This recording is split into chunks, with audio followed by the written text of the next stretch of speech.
by mere deterministic reflex chaining. Motivations are not drives. It's complicated, and I'll see if I can unpack it. What a motivation, hunger is a motivation, thirst is a motivation. You can think about a motivation as independent as an emotion from an emotion. There's overlap because emotion and motivation aren't exactly scientific categories, right? They're folk categories.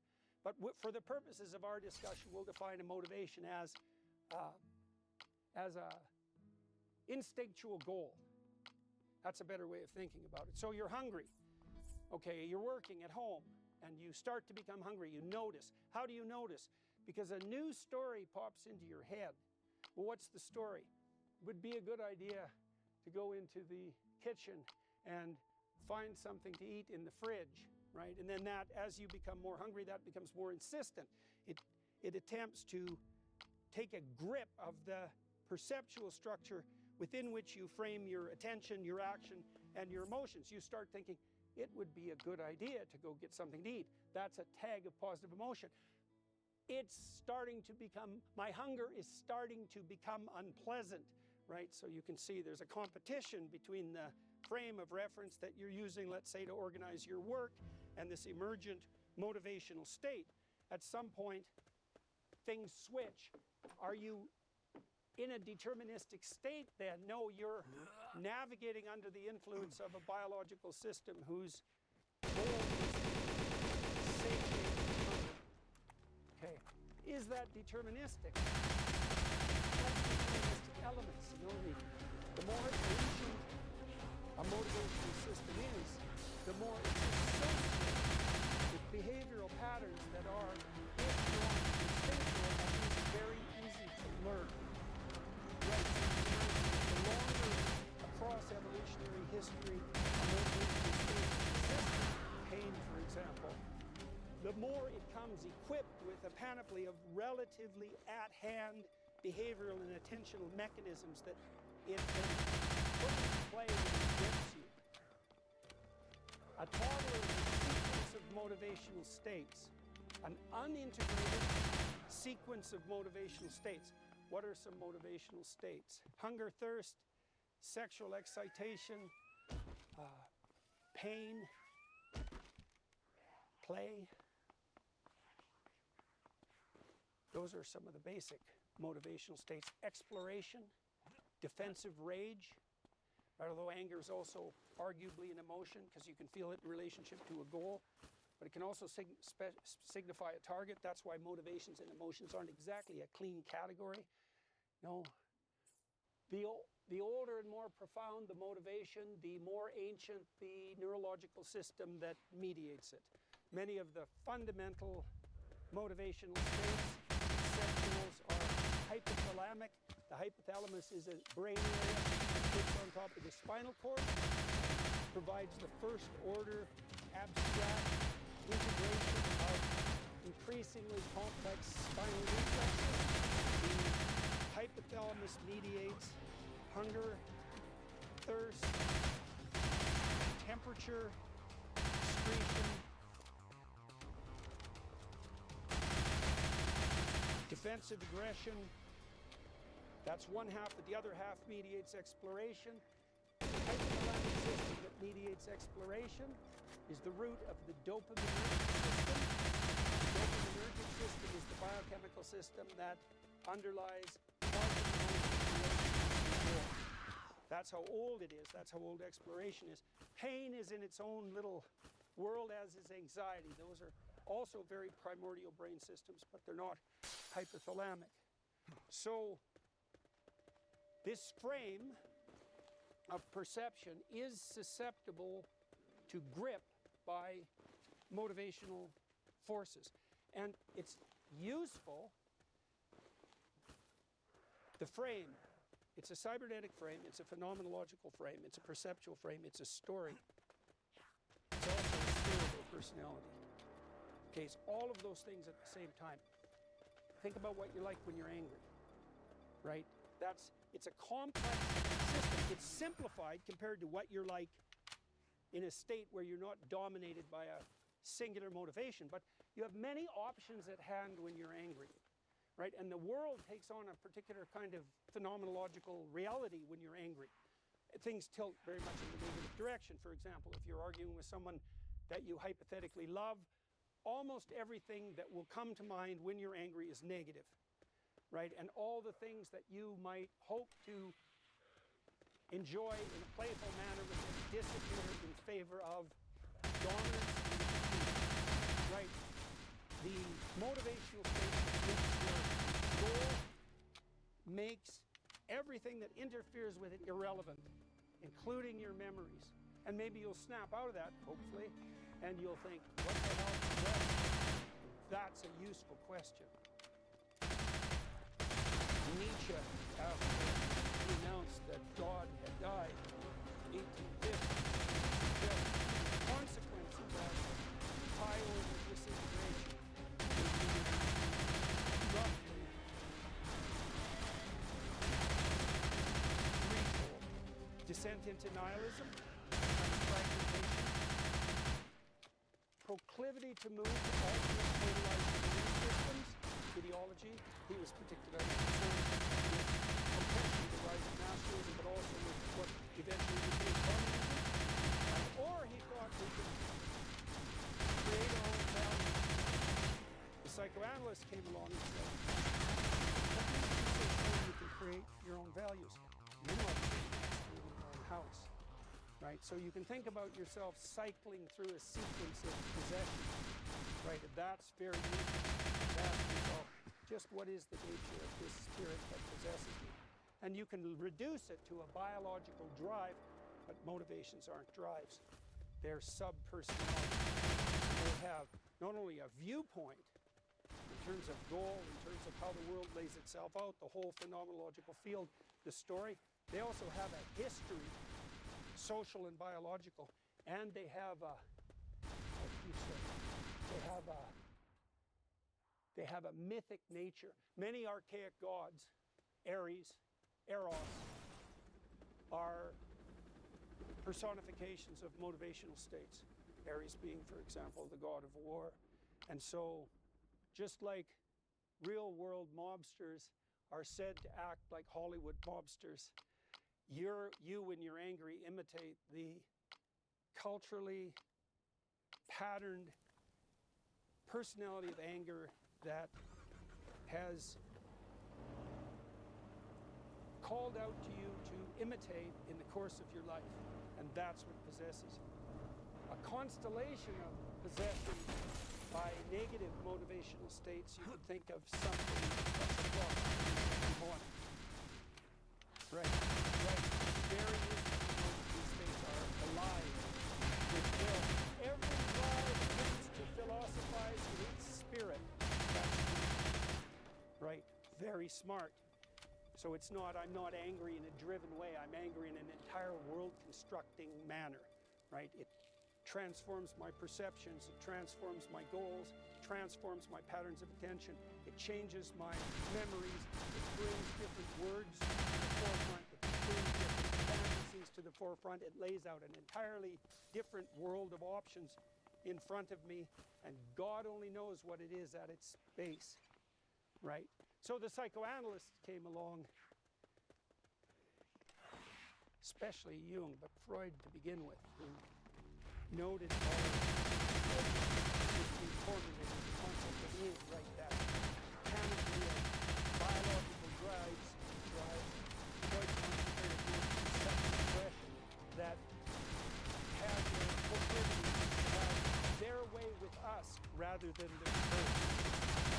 So, can we create our own values? Try it and see.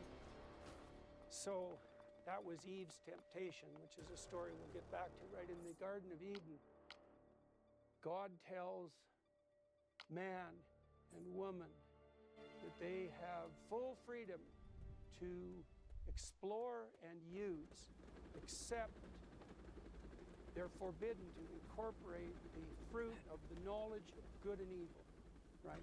The fruit of the knowledge of good and evil is the essence of the world of value.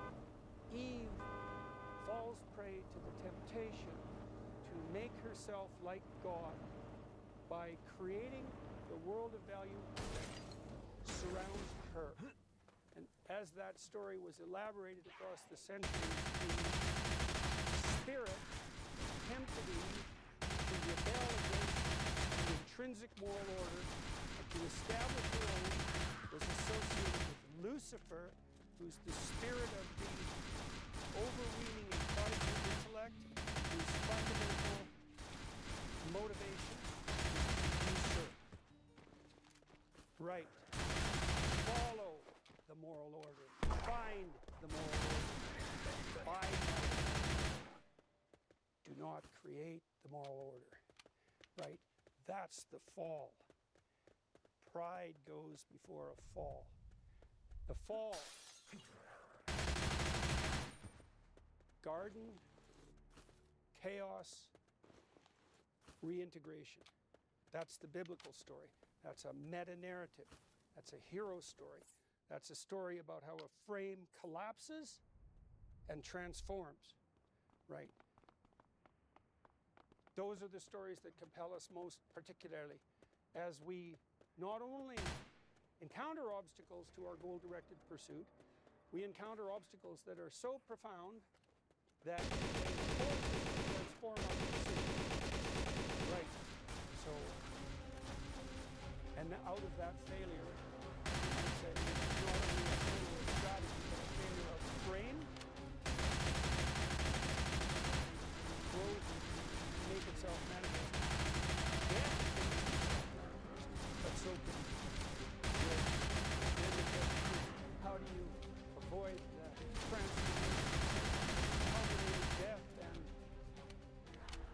invite the transformations that culminate in growth? And how do you conceptualize your meta strategy so that that's your highest strategy? That's a good way of thinking about it. What should you pursue? How about a pathway that improves the probability that you will properly specify what you pursue? That's wisdom, right?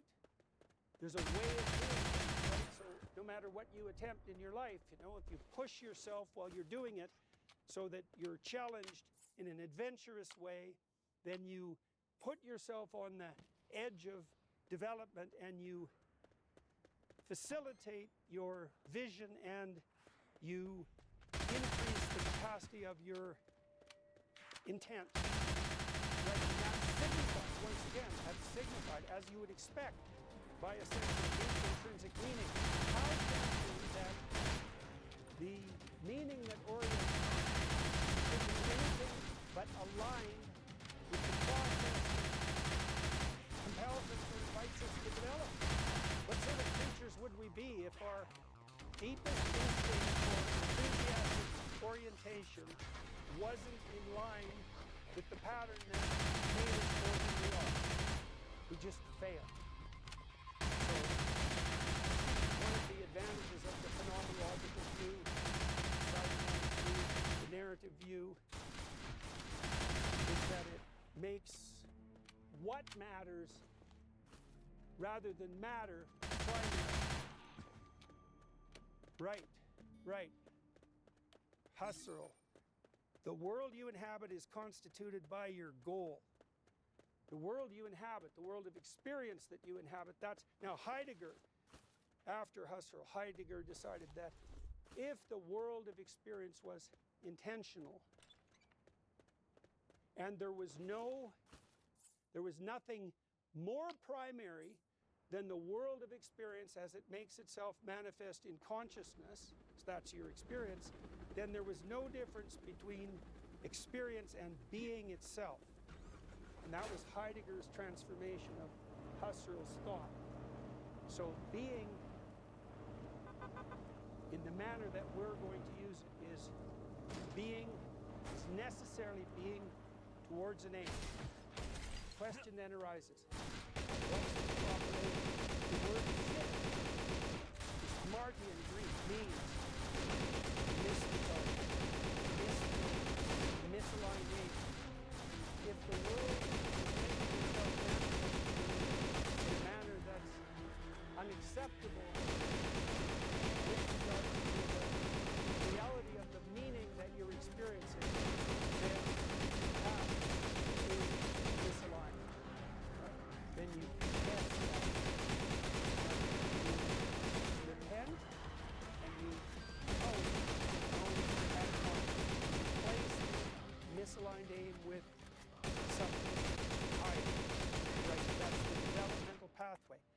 I slipped off.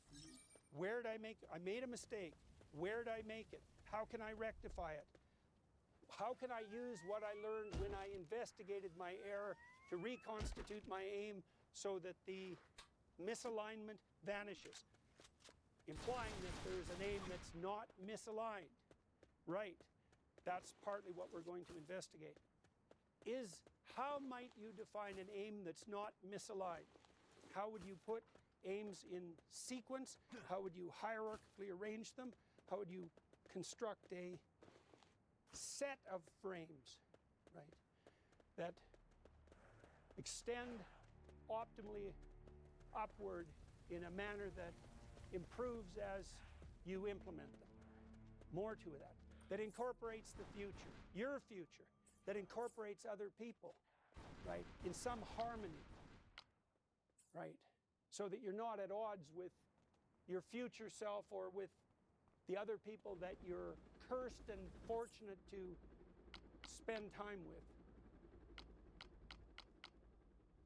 The psychophysiologists of motivation broke fundamental motivations into two rough categories: self-maintenance, thermoregulation, thirst, hunger, elimination, and self-propagation, affiliative desire, as we're social beings, sexual desire.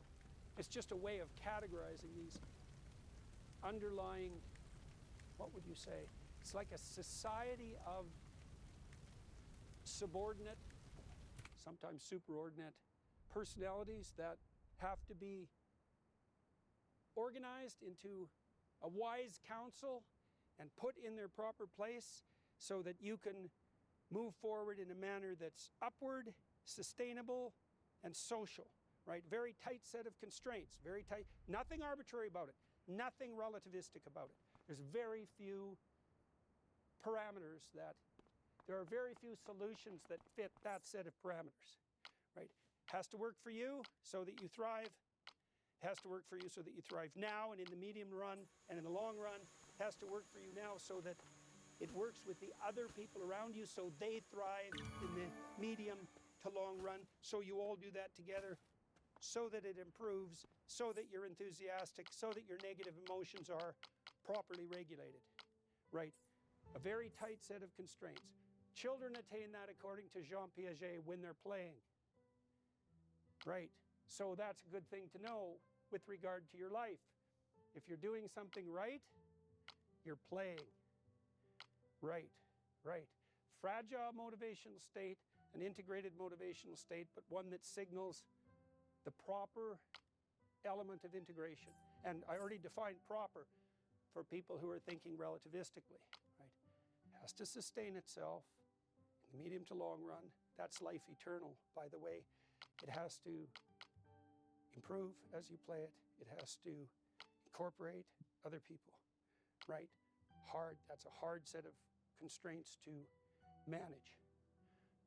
That's what I think music models, by the way, that harmonious interplay of multiple patterns, right?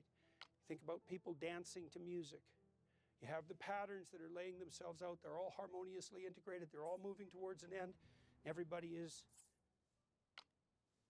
aligning themselves with the harmony of multiplicity that the music represents. And that's a play. That's why we play music. Okay, back to the basic frame, the basic story, the ground of experience, the phenomenological reality, the cybernetic frame, and the manner in which we structure our perception. I'm going to elaborate on the nature of the frame, okay, so that you can see what the constituent elements of the world are. And we'll start on the surface. We're doing the same thing in the domain of experience that the materialists did in the material world when they took things apart to find out what they were made of at their micro levels. While your experience has layers, right? It has depths and it has elements. And one of the things that the phenomenologists did, the psychologists of perception, was to attempt to define the affordances, the relevant objects, rather than merely the objects, the relevant objects of your experiential world. That's the basic frame.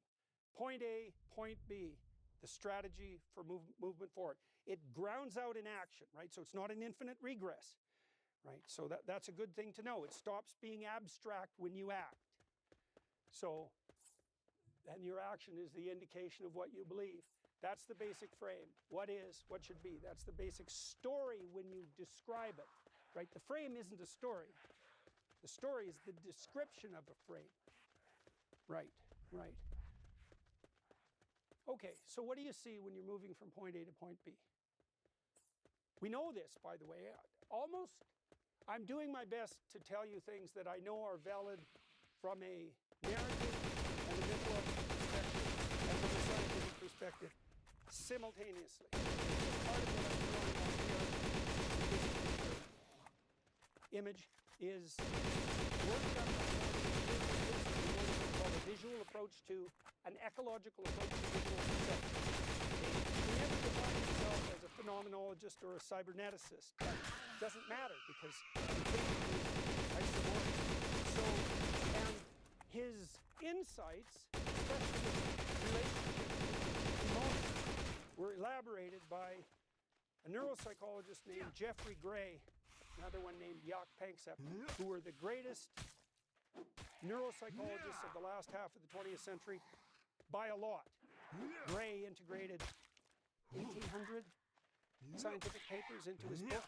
It's about a 6-month read, this book, because you have to master psychopharmacology, brain anatomy, behavioral literature, that's a hell of a task for one book, but it's a book. And Jaak Panksepp, both of these men knew a lot of the animal experimentalists who were behaviorists had a oversimplified, higher order man, they were good at nailing down the details of behavior and perception and aligning that with what we know about nature. That's all being quite nicely integrated. And so what I'm going to describe in the next few slides is all formed by that massive corpus of work. Okay, when you see, when you perceive, you do that in relationship to your aim, however momentary. Let's say point B, how do you get from point A to point B? How did I get from point A to point B? The story, the framework of my perception. Okay, if I want to walk to the chairs that are behind you, you people are now obstacles, right? You've switched your reality.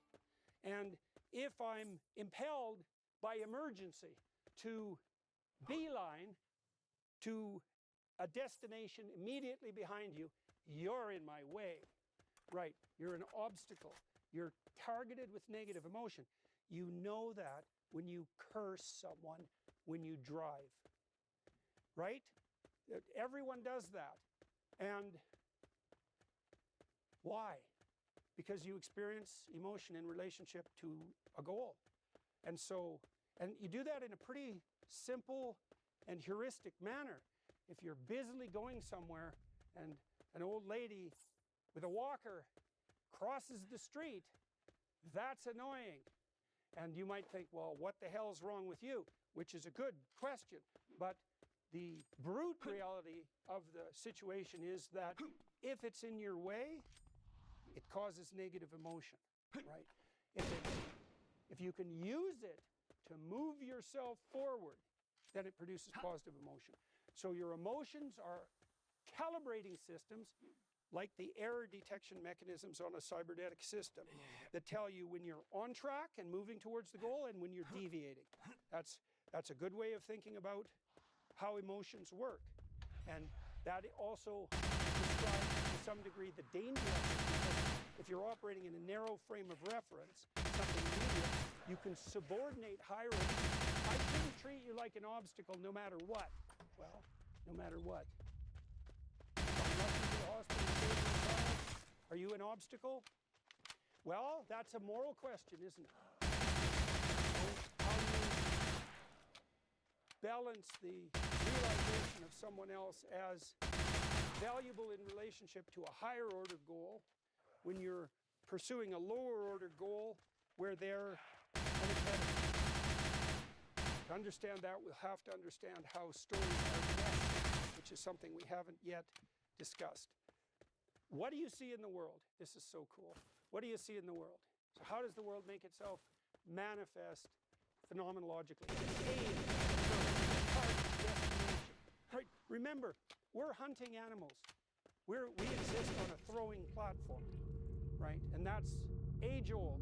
That's been the case since we were bipedal. And so we're great at targeting. We're great at cybernetic minimization of distance between the present reality and the goal. And our emotions arrange themselves around that, right? And so what do you see phenomenologically? Pathways. That's the first thing. That's the story tale. That's the golden road. That's the Wizard of Oz. That's the adventure. That's the journey of the troop of the Lord of the Rings, right? That's the pathway forward. So this is a good thing to think about. Is like, what do you have to aim at so that the pathway forward beckons? So this is how you consort with your soul. You ask yourself, what do I have to aim at so the pathway forward beckons?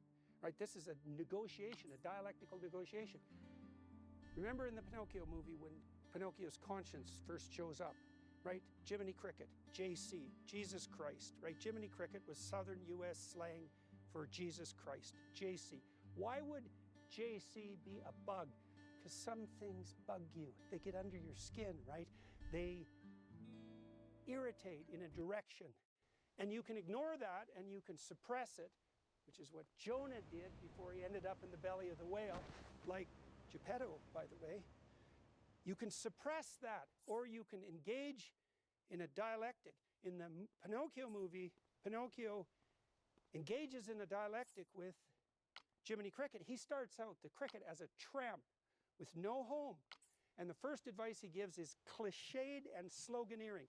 Slogan from the Welsh. Sluag Garum, battle cry of the dead. When Jiminy Cricket shows up, he's generic. He's like an overbearing superego. He's not attuned to the specific realities of the time and place that the puppet who wishes to be free inhabits. He brings a collection of tried and true homilies that are shallow in consequence of their overuse to the initial dialogue. But the puppet persona possessed, pulled by strings that aren't under his control and not real, engages in a dialogue with the conscience, and both transform. At the end of the movie, Pinocchio realizes himself, and the cricket ends up in a tuxedo, replacing his tramp clothing, and he wears a star that's 24-karat gold that reflects the star.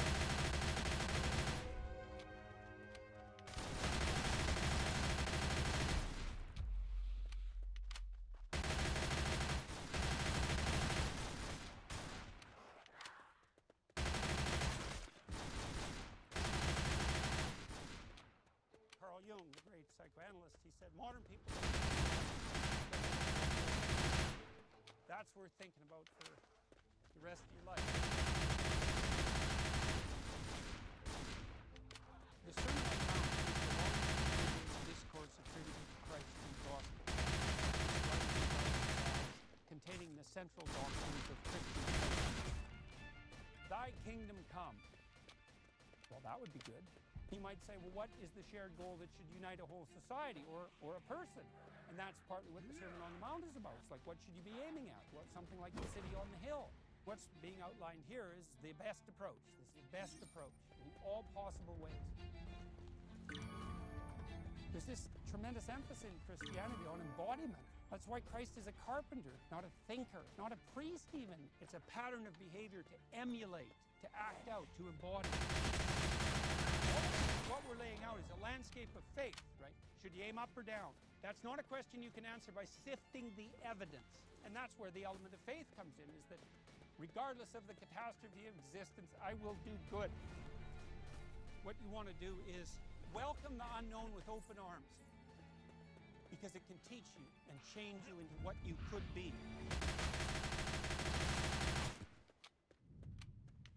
The Sermon on the Mount is the longest continuous discourse attributed to Christ in the Gospels, and it's widely regarded as containing the central doctrines of Christian faith, in the, I suppose, the most condensed sense. A sermon is just a talk or a discussion, a dialogue in some sense, I suppose, as well. And the first question might be, well, why would it be on a mountain? And talking about that allows us to understand, to some degree, right initially, how complicated these things are. Words and phrases and poetic titles make sense to us because they appeal to us at emotional, motivational, and embodied level. So you think, well, do you become enlightened in a valley, in a pit, or on a mountain? And the answer is, well, you become enlightened on a mountain, not in a valley. And why would that be? Well, you can't see in a valley, right? You're hemmed in. And so your vision is blocked by the surroundings. And it's dark in a valley compared to on a mountain, especially on a mountaintop, because, and you're closer to heaven on a mountaintop as well, in the symbolic sense, although you're also, in some sense, in the sky. And the sky is up, and up is the place you aim, and up is where the heavenly bodies are, the sun and the moon and the stars, and we orient ourselves by the heavenly bodies, right? Because human beings are navigators, and we've learned to use the sky to literally to orient ourselves when we move from one place to another. So part of the sermon that's enlightening is delivered on a mountain, because that makes sense to creatures like us. And there's these old tropes of people climbing a mountain to see a guru who's perched on top, often in the lowest position, delivering wisdom. And that's also associated with the old Egyptian idea and the Mesopotamian idea of the eye. In Egypt, there was a god, Horus, who was symbolized by the eye, also by the falcons, birds of prey, like eagles, raptors in general. And they're the only animals that have better vision than us. And so they've been used for a long time as a symbol of the capacity to see long distances from above and extraordinarily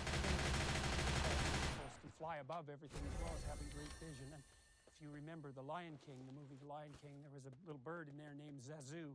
And Zazu was the eye of the king because he could fly above everything else and see. And that's an extremely interesting issue too, because in the Mesopotamian creation myth, the god Marduk, who was their monotheistic god and the precursor of Christ in some sense in that manner, he had eyes over his head and he could speak. So there's an idea there in Mesopotamia of the doctrine of the word, and the magic word that can bring things into reality, which is what we use our words for better or worse, and what we actually and truly do.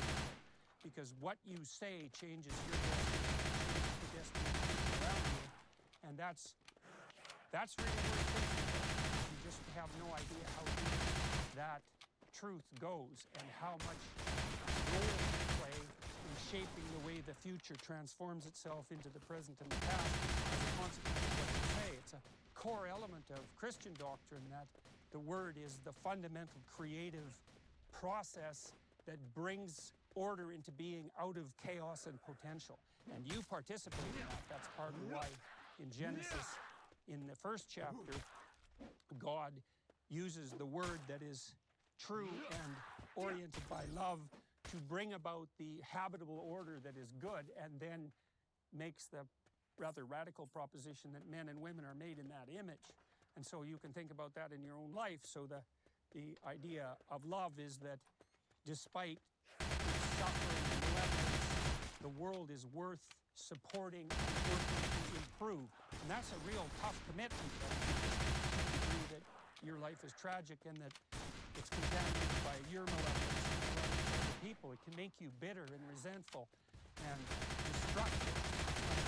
And it can interfere with your desire to prove what's torturing and tormenting you, which also might be you. And so part of the reason there's an emphasis in many religious traditions and certainly in Christianity on faith is because the evidence about the goodness of being is in some sense ambivalent, right? I mean, you can tell that not least because of the culture war that's tearing us apart right now, because the accusers, so to speak, say that the world is so corrupt, human beings are so corrupt, that we're best understood as nothing but power in some sense. And it's a pretty powerful critique. It's not as if we lack other people's lives miserable and our own, and also, I suppose, to some degree, pose a threat if we're not careful to the ecological integrity of the planet. And so there's reasons to be unhappy about the conditions of existence, and part of the faith that is imposed on you, let's say within the confines of the religious doctrines of Judaism and Christianity, not to say it isn't the case in other religious traditions, is that you should move forward as if you're benevolently predisposed to existence itself, to being itself, and that would be life, your life, other people's lives, life in general, but being as such, despite the fact that you're cursed with the burden of your mortal vulnerability. And that's no joke. That's as heavy a burden, a moral burden that can possibly be placed on you. You have to accept it as a presupposition of faith, because, as I said, at best, the evidence is ambivalent. You know, women will think, I shouldn't bring a child into a world such as this. Historians will look at events like Auschwitz and the Gulag archipelagos and all the catastrophes of the 20th century and say, well, if history is such a bloody nightmare, is it really something that we should propagate forward in time? These are very common questions. In Goethe's great play, Faust, there's a demonic character, the devil himself, Mephistopheles, and Mephistopheles is the great adversary of being, and his credo is that life is so rife with suffering and malevolence that it would be better if consciousness didn't exist at all. So we're called upon, I would say, ethically and practically and philosophically and spiritually to lift our eyes up to the heavens or to the hills. And there's another reason for that too, which is that our primary problem in orienting ourselves in life is actually a navigation problem. It's not a perceptual or a conceptual problem. It's how you get from point A to point B, because we're mobile creatures and we're always concerned with what we're going to do next and what we encounter along the way. And that means that we have to be aiming at something to move forward. Why move forward if you're not aiming at something? Why would you move forward towards something you're aiming at if you weren't aiming up? Because the place you're going to, if it's not better than the place you're at, why would you work to move there? And so that idea of up is built into our conception, not only progress forward, but it's also built into us psychophysiologically and neuropharmacologically, because most of the positive emotion you experience now, and this is worth knowing, man, is experienced in relationship to a goal. And so you might think you're happy because you attain things, but that's actually not why you're happy. You might be satisfied if you attain something, but it's fleeting because you attain it and then the question is, well, now what, right? So when you graduate from high school, well, you've attained that graduation status, but the next day you wake up and you're no longer king of the high school, you're entry-level junior clerk at the local drugstore. Not that that's such a catastrophe, but you get my point. Being at the pinnacle isn't exactly the goal. Now, what happens if you want to experience the positive emotion that can help sustain you through life and can also, what would you say? Well, fill you with enthusiasm, which means to be filled with God, by the way. Entheos is to be filled with the Spirit of God, is you have to be aiming at something worth aiming at. And this is literally the case. The more vital the thing is that you're aiming for, the more positive emotion you experience when you notice that you're moving towards a goal. And so one of the things this means is that if you don't have an aim, and even an ethical aim, because you're aiming up, right? You're aiming at something better. If you don't have an aim and an ethical aim, you literally cannot experience any positive emotion. And more than that, the higher your aim, now that assumes that you're not making things impossibly difficult for yourself, but the higher your aim, the higher the more intense the positive emotion associated with evidence of progress. And so then what you might derive from that, if you were thinking about setting your life up properly, is that you should aim at the highest possible thing. And of course, then that begs the question, what is the highest possible thing? And that's partly what the Sermon on the Mount is about. The highest possible good is a multifaceted phenomenon. It's not just one thing. It might be beauty, for example, but it also might be truth, and it might be love, and it might be courage, and it might be integrity, right? You can see all these positive moral virtues aggregated into a single thing. It might be the call to adventure. It might be the call to wisdom. It might be the fear of God. There's all sorts of elements that make up what's best. And so you can't reduce it in some sense. You certainly can't reduce it, for example, to something simple like compassion. It's not a one-dimensional virtue. It's something very difficult to attain, a balance of many virtues, or a sum of many virtues. And so God was often defined classically as the summum bonum, the sum of all good things. And this is a definition, not a statement of belief. It's a definition, and that's worth knowing too. So imagine that you do know, we all know, that there are good things. And so that's an interesting category, because there are many different things that are good, but they share the common feature of being good. And so then the question is, well, what is the essence of the common feature of good? And the one classical answer to that would be, well, that's a good enough definition of God. And then you can ask yourself too, well, if you're pursuing things that are good, and hopefully you are, not that you necessarily are, because people can pursue evil and harmful things too, but if you're going to pursue something that's good, well, why wouldn't you pursue the sum of all that's good? Why? And especially, there's another way of thinking about it too, especially because you're betting your life on your actions. You know, I was out on jet skis this morning, and I thought, you know, I could die on this. I'd crash into a boat, and I'd just be dead. And then I thought, well, yeah, it's worth it to zip around out here to take that risk. But the fundamental truth of the matter is, because of the mortal conditions of your limited existence, you're betting your life on what you do all the time, in maybe a rather small way, but often not so small, because people do die in the pursuit of what they're pursuing.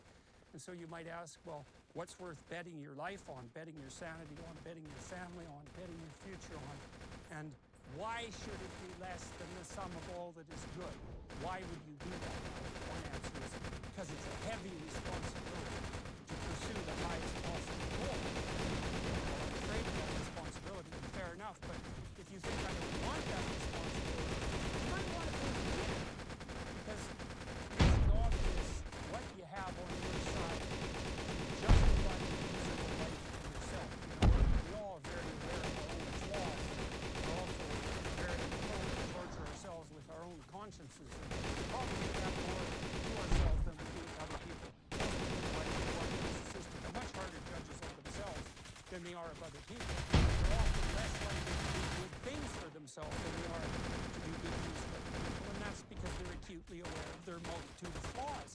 And then you might say, well, how is it that you can contend in a realistic way with your multitude of flaws? And you might say, well, you can develop the self-respect that would emerge as a consequence of bearing heavy responsibility. And actually, I don't think there is any other solution to that. And I know that most people in very dire circumstances can be brought low by all sorts of things, including their own foolishness and malevolence. And one of the things they do have to rely on in such situations is the fact that they have some service of themselves, most of them, genuine service, right? And I also think if you're mature and you have some experience, one of the things you also notice is that there are few pleasures in life as recognized as something that you've done, escaping from your bitterness, and as a precondition to this, that something that you've done has genuinely service to someone else, especially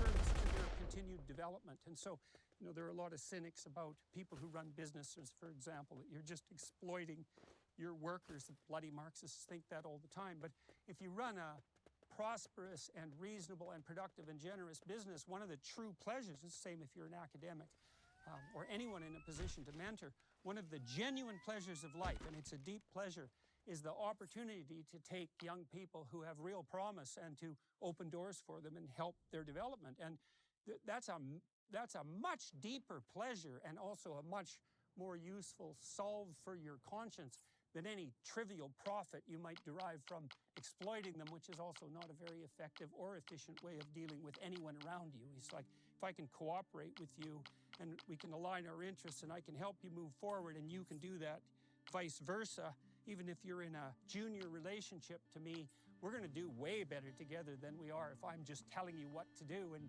you're resentfully dragging your miserable carcass along because you have to. That's no way to conduct your affairs. And no one wants to be around anyone who does that.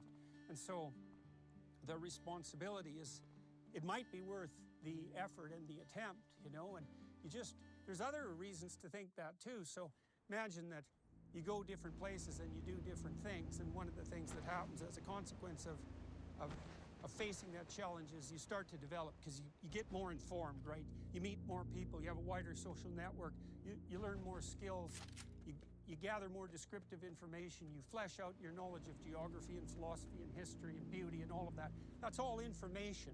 So that isn't all that happens to you when you challenge yourself, especially if you take the challenge on voluntarily.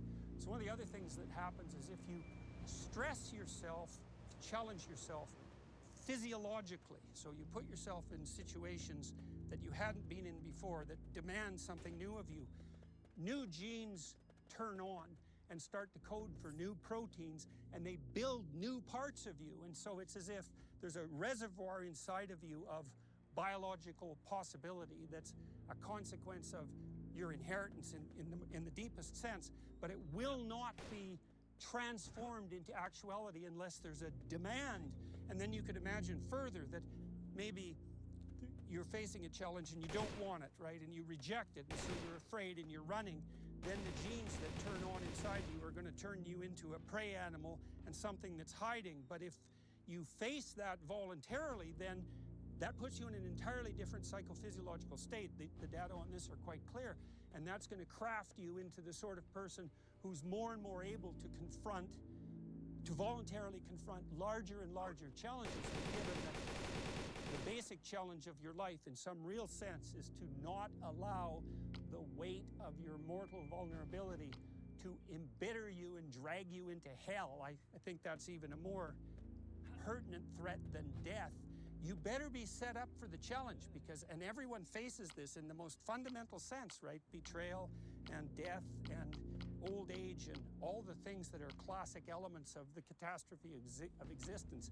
They are definitely coming your way, and hopefully you can prepare yourself for that, and there's every reason to assume that you can. And so that's a very positive message in the face of something that's extraordinarily negative. And so that's all background just for why this is a sermon on the mountain. And so that gives you some indication of the depth of these kinds of stories. Very little in them, if anything, is accidental, and almost every word and phrase is connected to a multitude of other words and phrases, say within the biblical text, often within the chapter itself, but then also it has its branches out into the broader culture, into poetry and art. You'll see that with the images that I've selected, for example, that accompany the statements in this sermon. And so aim up, that's the first rule. And seeing the multitudes. So he's being Christ in this situation. This is early in his ministry, by the way. And seeing the multitudes following him, he went up into a mountain, and when he was set, his disciples came unto him, and he opened his mouth and taught them, saying, Blessed are the poor in spirit, for theirs is the kingdom of heaven. That's a very confusing line. Blessed are the poor in spirit. So are we talking about the economic poor, or the poor in spirit? What does that mean? Does that mean those who are bereft of spirit, so of energy and enthusiasm? And that isn't what it means. It means blessed are those who are the antithesis of narcissism. That's what it means. So being poor in spirit is to be humble. Humble in a self-effacing way, cringing, low-song, retreating, I'm unworthy way, especially not accompanied by such pronouncements. That's not what it is.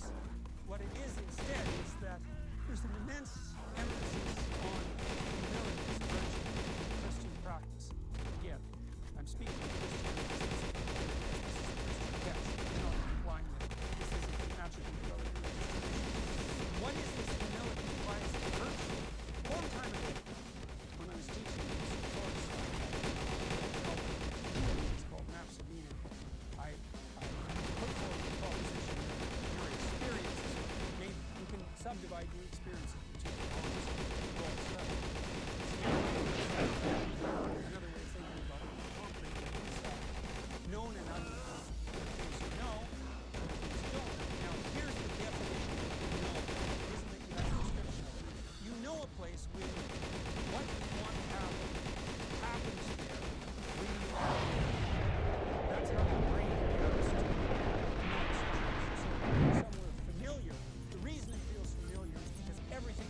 you should, because everything you do there works. But then you can go out beyond the domain of what's kind and familiar, and you can go to places where you don't know how to match your behavior with the demands of the situation, and that's in the unknown. And you might say, well, why bother going to the unknown at all?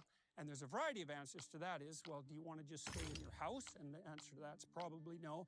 And second, the unknown has an uncanny ability to come into your house even if you don't invite it, which is the motif, by the way, of the serpent in the garden, right? No matter how carefully you set up the walled garden, you're not going to keep out all the snakes. And so you better be prepared to deal with snakes, even if you're on familiar ground. And the way you learn to deal with snakes is by going out and interacting with snakes. And so then your safety isn't dependent on security, right? Which is an impossibility in any case. Your stability starts to become dependent on your competence, and that's a way better deal. In order to move out into the world and to become competent, you have to make friends with what you don't know. And so, and this is the opposite of being a totalitarian. So if you're relying on security to regulate your emotions, you're going to insist that what you know is right. Because if it's not right, then you get anxious and upset. And if you're anxious and upset, you have no tools. But if your security isn't dependent on what you know, but is dependent on your ability to handle snakes, let's say, your ability to deal with the unknown, then you can welcome the unknown.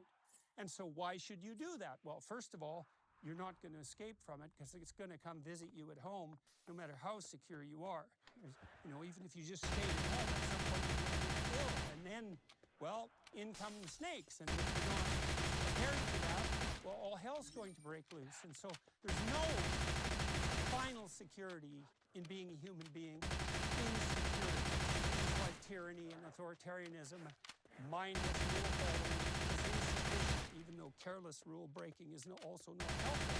So what you want to do is welcome the unknown with open arms, because it can teach you and change you, and it can teach you the things you don't know, and it can change you into what you could be. And so then you think, well, maybe what I don't know is my friend. Now, you might ask yourself, well, is what I don't know my friend? And here's the answer to that question. To what degree are you living in paradise? If your life is not everything it could be, and I mean everything it could be, then hopefully the reason for that is that you're wrong. And that'd be great if that was the reason, right? Because if the world's wrong and that's why you're miserable, you're done, because that's the world. And it's just you. If it's the world making you miserable, you're pretty much doomed. But if it's your own stupidity and your own ignorance, your own blindness, your own malevolence, then at least in principle, even though this wouldn't be easy, at least in principle you could do something about that. And so what you do in some sense, and this is why Christ says, blessed are those who are poor in spirit, is because they've opened themselves up to the possibility of revelation. Knock and the door will open. Ask and you will receive. Seek and you will find, which seems wildly optimistic, but which has a real point, which is that the manner in which the world manifests itself to you is dependent to an indeterminate degree on what you aim for and how much you're willing to sacrifice to attain that. And I mean that technically as well, because when you look at the world, you look at the world through an ethical hierarchy, because you have to prioritize your perceptions. You have to decide what's most important, because that's what you look at. Because what else would you look at? What's least important? And so with every act of your movement of your eyes, and with every attempt to focus your attention, say on a conversation in a restaurant when there's all sorts of other conversations going on, you're making decisions about what's most important. And so if what's most important is opening yourself up to revelation, then you're going to put yourself in a position where that's a possibility. And so one of the things I recommended to people who are trying to develop a vision for life, and this is a meditative exercise or even a prayer, is, and we could put it in biblical terms for the purposes of this lecture. So imagine that you can have what you want and you need, but you have to know what it is. And you have to be willing to let go of whatever's necessary to let go of to move in that direction.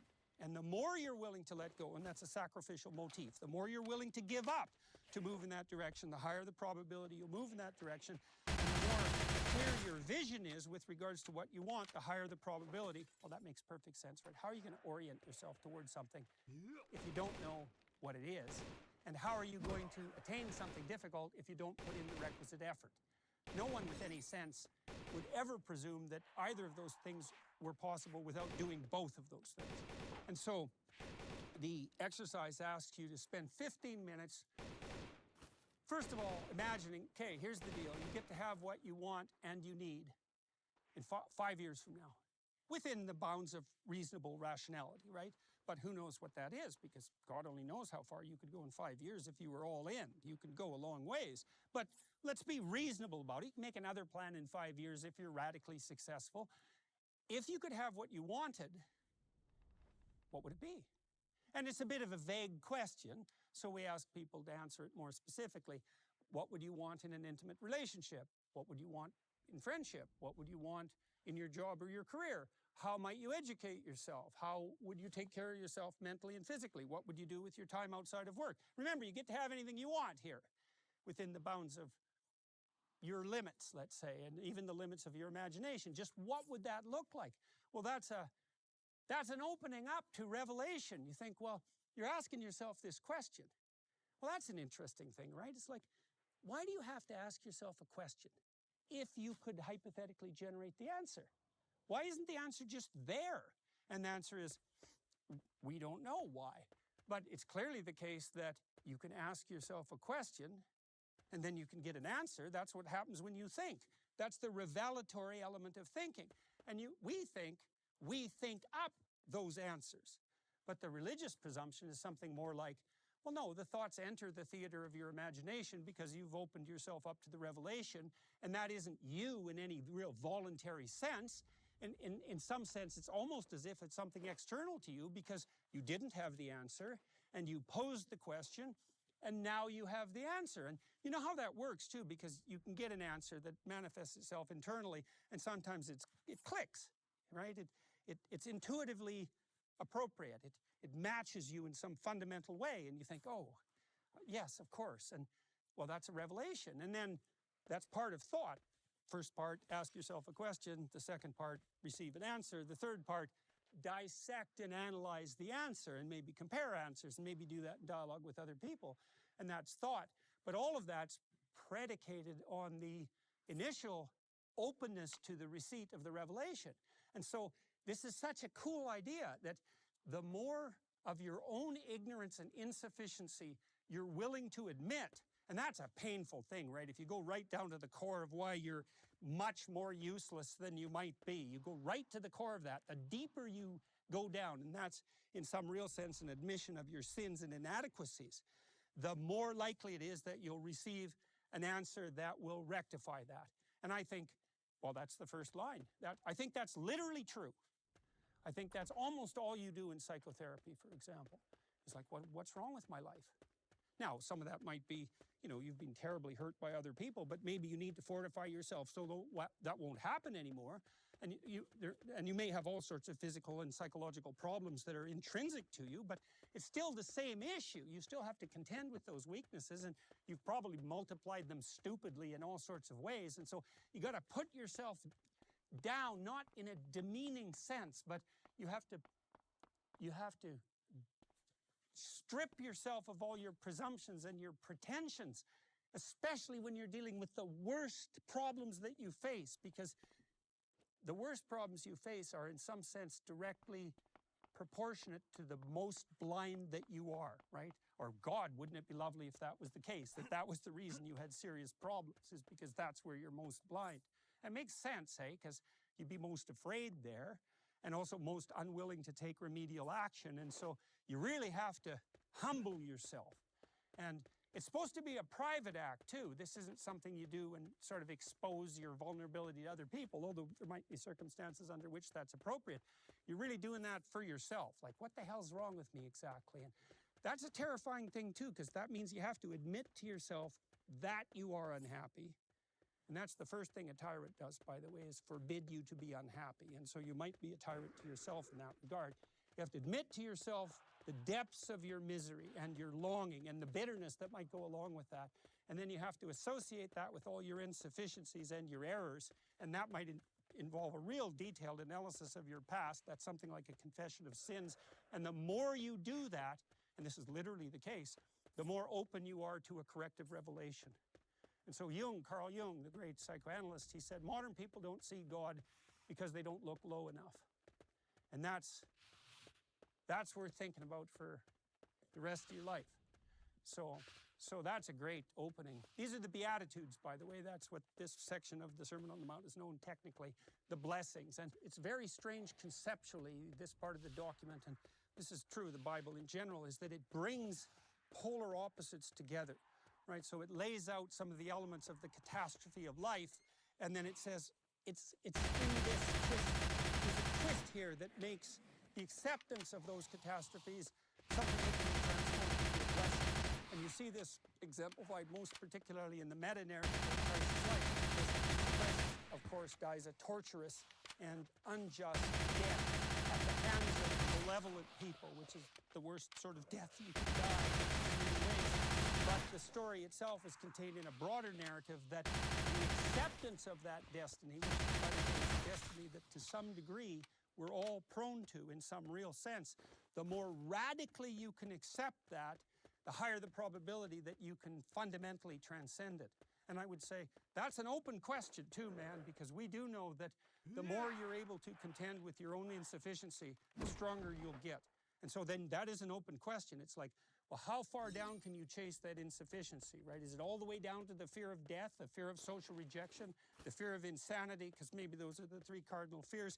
Can you chase it all the way down to that? And then can you rectify that? And I would say, this is a Kierkegaardian idea, you find that out in the course of your life. No one can tell you that how that's going to go, right? That's your adventure, and no one can have that for you. And you don't have to find it out. You don't have to dig all the way into the depths, but they will come looking for you, and there's no doubt about that. So my sense is it's a hell of a lot better to be prepared, and you're a lot less harmful and toxic to other people under those circumstances too. That's really worth considering as well if you have people in your life that you love, because maybe you don't want to hurt them while hurting yourself. That's often a way out of self-inflicted pain for people. It's like, well, you know, maybe you don't care that much about yourself, and maybe you have your reasons, but there are people who love you, and they are not going to be happy if you are not doing well for yourself. That's generally particularly true of parents in relationship to children. So blessed are the poor in spirit, for theirs is the kingdom of heaven. That's a hell of a thing to say, and something to believe. Blessed are they that mourn, for they shall be comforted. I would say again, there's an emphasis on the full experience of these emotions in some sense. I'll give you an example. So this is a rough one. When my wife's mother died of a degenerative neurological disease, an Alzheimer's variant, and it was very nasty. It basically took her apart. It's a terrible thing to watch someone decay in a piecemeal fashion, right, towards the inevitable death. And of course, everybody in her family was very sad about that. But there were some events around her demise that served as their counterpart. The first was her husband. His name is Del Roberts. He's my father-in-law. I've always liked him. He's a really charismatic guy. He's real 1950s Dean Martin, man about town kind of guy. Extremely extroverted, pretty disagreeable, really funny. Everybody in the little town we grew up in knew him. He just had that ebullient personality. And he was out all the time working as a businessman, and he was an athlete as well. And he had a big booming voice, and he was always the center of the party, in a good way. I really liked Dale, and luckily he liked me. But when his wife got sick, no one really knew how he would respond, because I wouldn't say that his cardinal virtues were not those of compassion. And this is not an insult. Compassion can be a devouring virtue, and for the person who experiences it, and for the target of the compassion. And so I'm not saying this in any manner is critical at all, but he didn't seem to be the stay-at-home, take care of someone sort of guy. That's exactly what he turned into, and it was stunning. Yeah. Yeah, it was unbelievable because he took such care of his wife, and it was so amazing to see that part of his character flower like that, you know, and to see him sacrifice his more extroverted and outward-oriented mode of being to take care of this woman that he loved, and he really did love her, and she really loved him, and really right up to the end, she would light up when he came into the room. Dobro večer. That was something because Veče. he was mourning her loss. Kako je? Shielding himself Zombi napadaju, nemoj sada. To transform him. And so what was the benefit of that? Well, the benefit was she had a Znači, lot less uplaši me. miserable time Znači, of it igram than sad she neki might mod have. gdje ima i So zombija i it was drugih still hell, igrača. but it wasn't the lowest PvP, depths of samo hell that it could have rokamo. been. And then he manifested I onda se ja javim. Ma joj, znaš kako si me uplašio, dobro. Šta si mislio, da sam zombi? Ma mislio sam da si me da si igrač neki. A to Cvika je pored tebe. Ma Cvika je AFK, pusti njega. Zašto je AFK? A? Zašto je AFK? Pa ja znam. Ali igra zombi ili tankić? Nema ga nikako, viš da je isključeno sve ovo. And another sister was a pharmacist. They were in the medical establishment and accustomed to confronting Gdje Boki? Ko bi ga znao? Bio nije? Bio je danas nekada. Sada nema poja, to je danas bilo oko 3-4 sata otišao. Otišao po vodu, znači, i propao je negdje u nepoznato.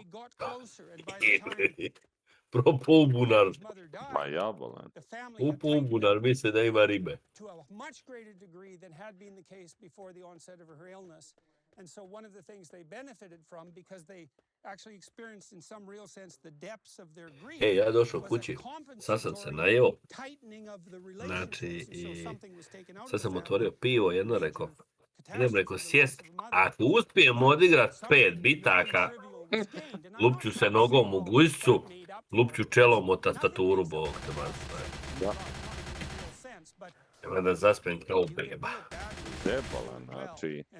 Stari, znači, jutro sam odvezao maloga ujutro u pola 8 u vrtić, znači od 8 sati došao kući, popio kavu i od 8 sati, evo došlo prije 45 minuta kući, znači nestaje.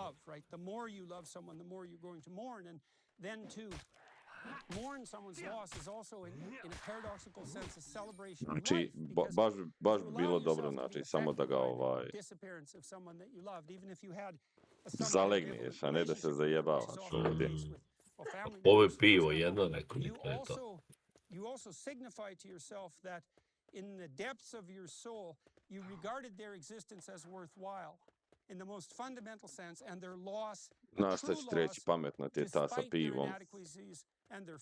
Ma još da me malo išljune i ono i u pičku svoje matere. Even because of their inadequacies and their flaws, you know, as my parents have got older, people get, in some sense, more like they are as they get older, and their horizons get somewhat restricted, you know, and you see. Ja mogu si najdalje staviti ovu. And you see as well. Još sad ovaj moj mali seronja hoće gleda tenkove.